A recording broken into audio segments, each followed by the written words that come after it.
King James, Steph Curry, and Kevin Durant. Yes, the NBA is back, ladies and gentlemen, so get ready because we tell you which teams to watch out for, which players are set to shine, who will be missed, plus more.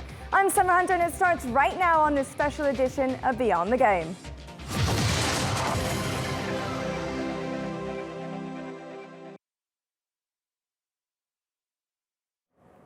So the season begins with most teams wondering if they'll ever be able to catch the Golden State Warriors and the Cleveland Cavaliers.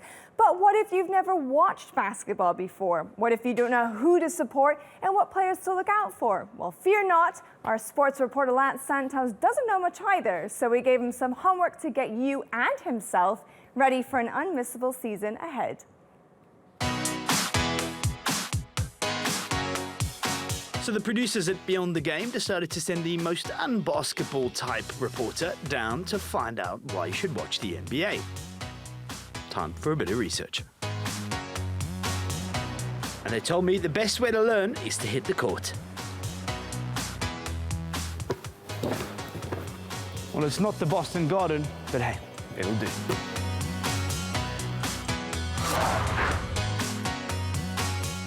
So, 29 teams from the USA and 1 from Canada will play 82 games in the regular season. That means each side plays 3 times a week for 6 months of the year.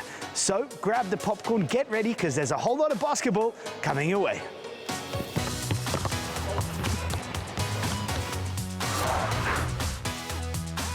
It's a numbers game. If everyone else is doing it, then why aren't you? Over 30 million people tuned in to watch the final game last season between the Cavs and the Warriors. Now, let that sink in for a moment. That's the same as every single person in Australia tuning in and every single person in Hong Kong. Pretty impressive, right? Must be a good reason they're all watching.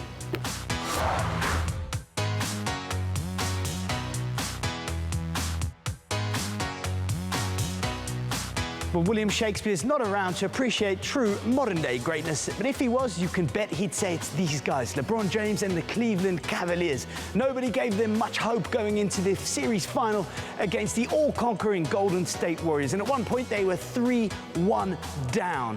LeBron James inspired them to an epic comeback, one of the greatest in NBA history.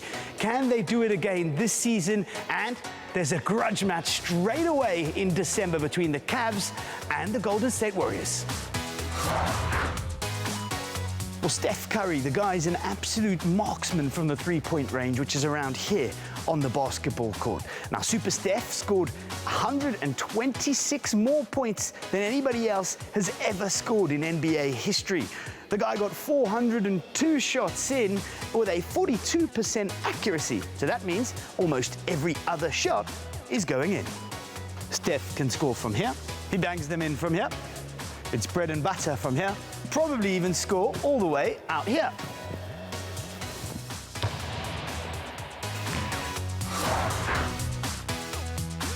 In order to have a good basketball team, you need to fill the locker room with a whole lot of talent. Now, that is where the NBA differs from most other European sports and is pretty cool. If you have a shocker one season, then you get first pick the next season. Take the 76ers, for example. They've had a rough ride the last few seasons, so they got first pick at the up-and-coming college kids. They chose a guy called Ben Simmons. He's been compared to LeBron James. But how's this for luck? They pick Big Ben, and he gets injured in the preseason, meaning he's going to miss a big chunk of this coming season. Hey, maybe they'll have first pick next year. So there you have it, Beyond the Game's guide to the NBA. Easy as pie.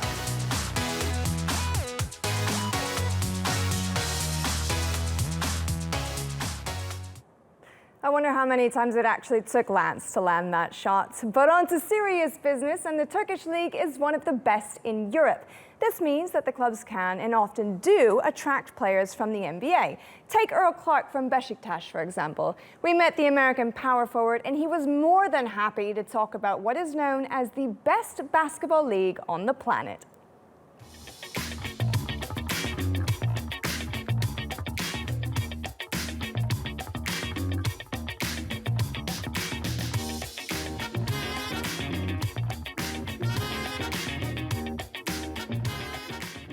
Man, the NBA is obviously the best league in the world. You know, as a kid, I always dreamed of getting there, and I'm sure that's pretty much a lot of kids' dream that play basketball. It's a great organization, you know, very professional, and very competitive. Like I said, it's the best players in the world, the best league, and it was great my time there.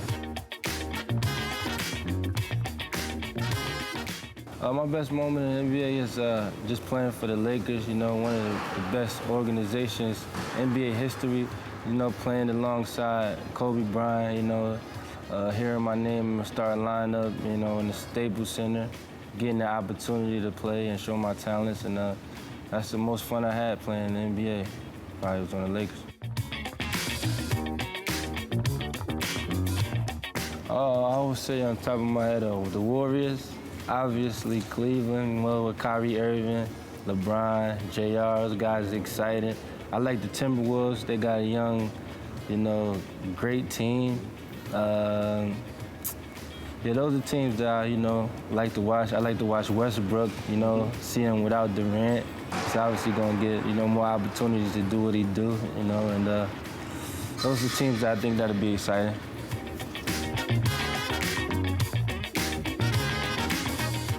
Man, I'm not sure. It's a lot of great teams, you know, obviously Golden State, you know, a big threat. You know, they always been a threat, and now they got, you know, a scoring king and Kevin Durant. The Spurs are always good, you know, LeBron James, and they just got JR back. So I think it's just going to be an exciting playoffs. It's a great time, you know, for the NBA. It's very competitive, and I think it's going to be exciting, but I can't name a team. There's too many good teams. One week you might say this, and then the next week another team, you know, rise and they show their potential. So you never know, man. It's a crazy game. Things happen, injuries, you know, bad calls, and you never know. You never know indeed, which is why we can head over to Los Angeles to discuss the new campaign with NBA expert Kan Kural. Kan, thank you so much for joining us. Now, are the Cavaliers really that likely to defend their title?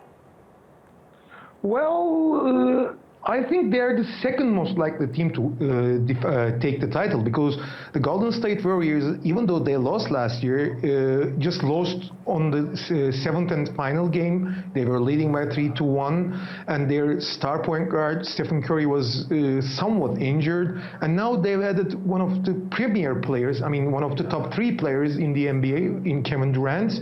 They're more destined, I mean, they're more powerful than ever. And I think the number one favorite to win the title is Golden State Warriors. And of course, but Cleveland, having the same roster from last year, is the second favorite. But I mean, Golden State is probably the hands-on favorite to reach the Larry O'Brien trophy.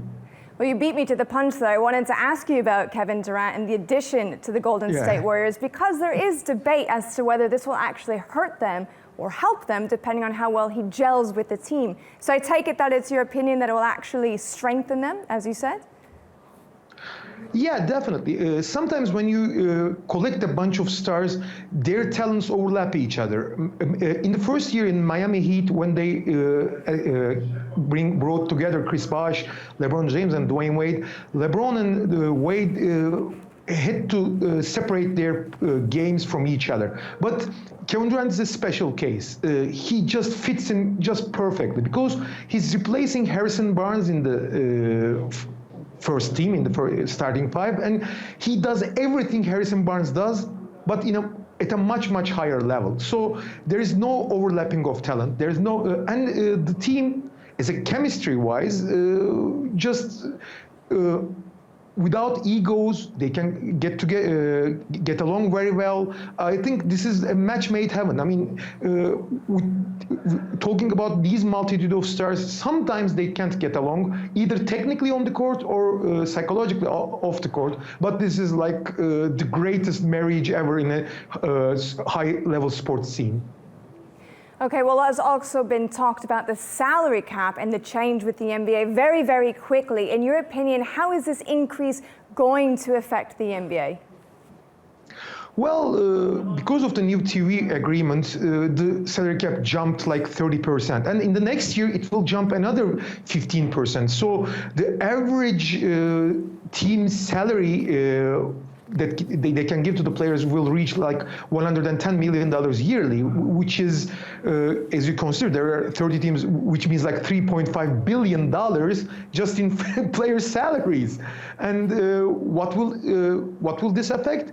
The number of players doesn't change. There will always be 450 players because there's like 15 players on the roster. But the thing is, the quality of play, the young people or the players that are on the fringe that want to make it to the NBA just will work harder. And of course, the teams are making so much more money now. They are bringing in incredible new technologies. For example, on the 27th well, Kaan, thank you so much. I apologize. We'll have to leave it there, but it's been wonderful to speak with you and enjoy your time in Los Angeles. Now, for those of us who didn't know, there's an astonishing amount of money flying around the competition at the moment. So we asked Dewi Priest to take a look at the numbers and tell us where it's all coming from, but more importantly, how it's being spent. To say the NBA has a little extra cash under the mattress would be like saying Michael Jordan had a little bit of talent. The league has been given the single biggest injection of cash in the history of not just basketball, but in all professional sport. Why? TV rights. In 2014, the NBA signed a massive 9-year deal with ESPN and TNT. How massive? $2.66 billion a year, or $24 billion in total. That's more than the GDP of around 90 countries. So what does more money actually mean, apart from some fancier pom-poms for the cheerleaders? Well, it's already overhauled the league's salary caps. The cap for teams in the 2014-15 season was $63 million.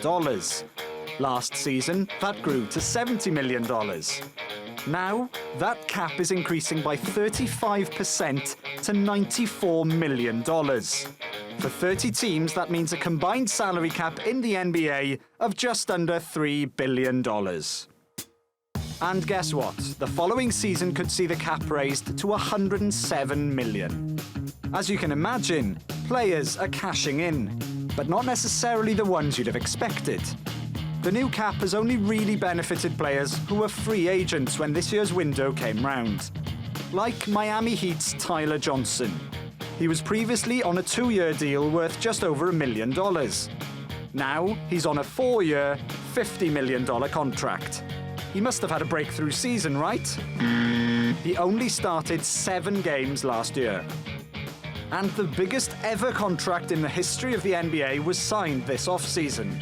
Not by LeBron, not by Steph Curry, but by Memphis's point guard Mike Conley. $153 million over 5 years.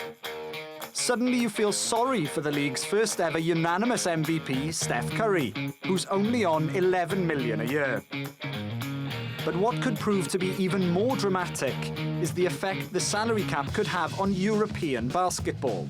One of the biggest hurdles NBA sides face when scouting the best European talent is the risk of putting too many eggs, or dollars in this case, in a relatively unfamiliar basket. But now that they have the extra cash, they could be more likely to splash out and bring the best of Europe out to the NBA. So more money naturally means more buying power for the NBA, and there's plenty more cash to come. Well, one free agent who most certainly benefited from the salary cap increase was the most sought-after player of the preseason, Kevin Durant. The former Oklahoma City Thunder forward was the guy that half of the teams wanted to reel in. However, it was the Golden State Warriors that made the biggest capture of the summer. So let's get a bit familiar with him, shall we?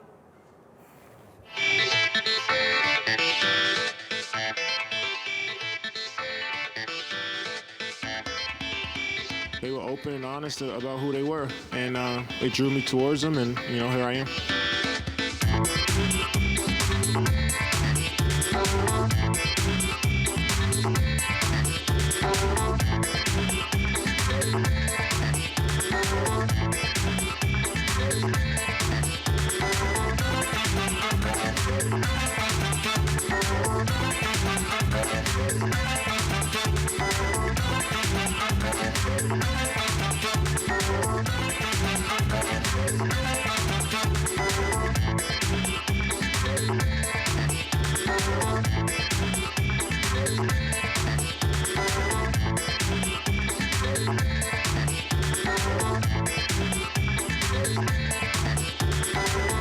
just going to play my game, enjoy the game of basketball like I've always been enjoying it, and everything else will work itself out.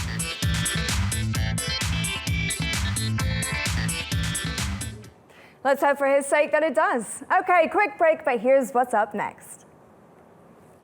Pick the best newbies to keep an eye on. And bid farewell to some of the sport's biggest legends.